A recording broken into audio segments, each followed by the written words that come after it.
Welcome back दोस्तों। शुरू करते हैं आर.एस. शर्मा जी की बुक इंडियाज एशियंट पास्ट, जिसका चैप्टर नंबर 5 पढ़ेंगे, इकोलॉजी एंड एनवायरनमेंट।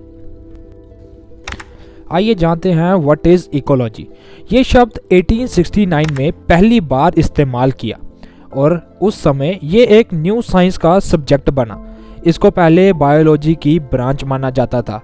ये एक सब्जेक्ट है जो वेरियस लिविंग ऑर्गेनिज्म के बीच इंटरेक्शन की स्टडी करता है, लाइक कैसे ह्यूमन प्लांट्स के साथ और एनिमल के साथ जुड़े हुए हैं। अब दोस्तों, जैसे जैसे ह्यूमन पॉपुलेशन इंक्रीज हुई, हमारे सामने फूड, शेल्टर एंड ट्रांसपोर्टेशन की ज़रूरत उभर के आई। इसलिए सबसे पहले हमें वाइल्ड में रह के हंटिंग शुरू की।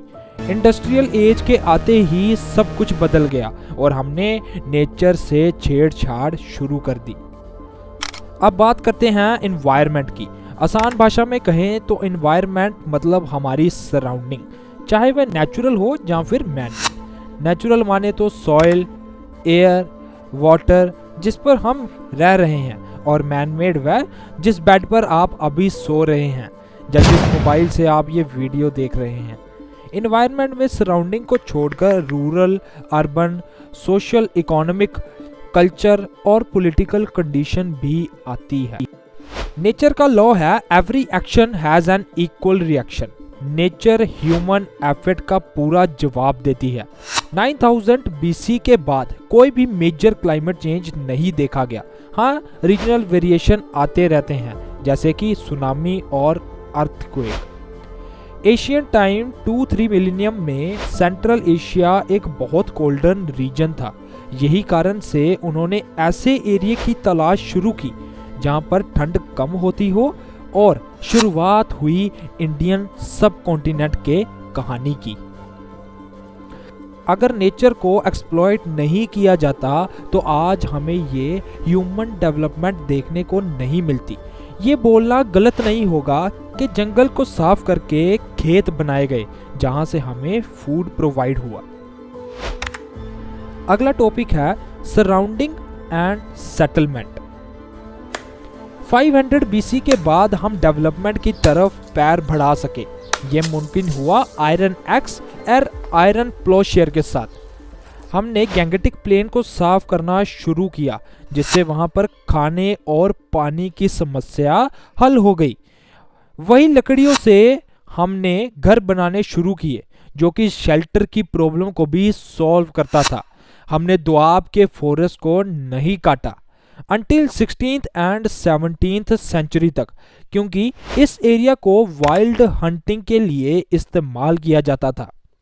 इकोलॉजिकल चेंज देखा गया मॉडर्न टाइम में, जब हमने प्लांट और एनिमल की परवाह ना करते हुए ह्यूमन प्रोग्रेस को देखा। पर इसको समझने के बाद जब ह्यूमन ने प्लांट एंड ह्यूमन रेयरिंग शुरू की तो इन दोनों को डबल कर दिया। सवाल तो ये है कि सेटलमेंट को कौन सा एरिया पसंद आता था। वह उस एरिया में रहना प्रेफर करते थे जहां रेनी जोन्स था। रेनी जोन के साथ साथ वह रिवर, लेक्स और फुट हिल को पसंद करते थे। ये तो दोस्तों हमने अपनी पहली वीडियो में देख लिया कि कैसे रिवर को चूज किया गया as a mode of transportation. पर जब नदियों ने रुख बदला तो इंसानों का सुख बदला। सरस्वती की घाघर हाकरा जुड़ी यमुना और सतलुज के साथ, जहां शुरुआत हुई हड़प्पन कल्चर की। ये एरिया एक प्लेसर भी था एंशिएंट टाइम 2500 BC में। Pataliputra, the first great city of India भी इसका एक उदाहरण है, जो कि गंगा किनारे बसा था। ये सिर्फ पुराने समय की बात नहीं, आज भी बस्ती दोस्तों नदी किनारे ही प्रेफर की जाती है। अगला टॉपिक पढ़ेंगे the rain and human effort. दोस्तों, Harappan culture arid semi desert zone में पाया गया। 3rd BC मिलेनियम में वहां बहुत सारी बारिश होती थी।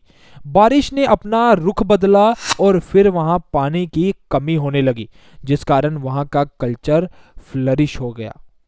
रेनफॉल ने मदद की लोगों को अपना कल्चर और सेटलमेंट बसाने की, पर ट्रॉपिकल मॉनसून हमें हमारे कामों से हटा देती थी, जो आज भी देखा जाता है।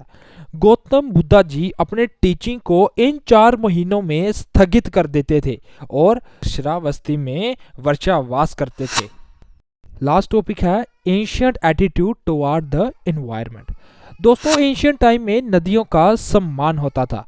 ऋग्वेदा में सरस्वती नदी को माता जी के साथ जोड़ा गया है। गंगा मैया तो आपने सुना ही होगा, जिस धरती ने हमें रहने के लिए स्थान दिया, हमारे भारत ने भी उन्हें माँ जितना सम्मान दिया। मेडिसिनल प्रॉपर्टी के कारण भी दोस्तों हम पेड़ों का ख्याल रखते थे, जैसे कि नीम और ग्रास।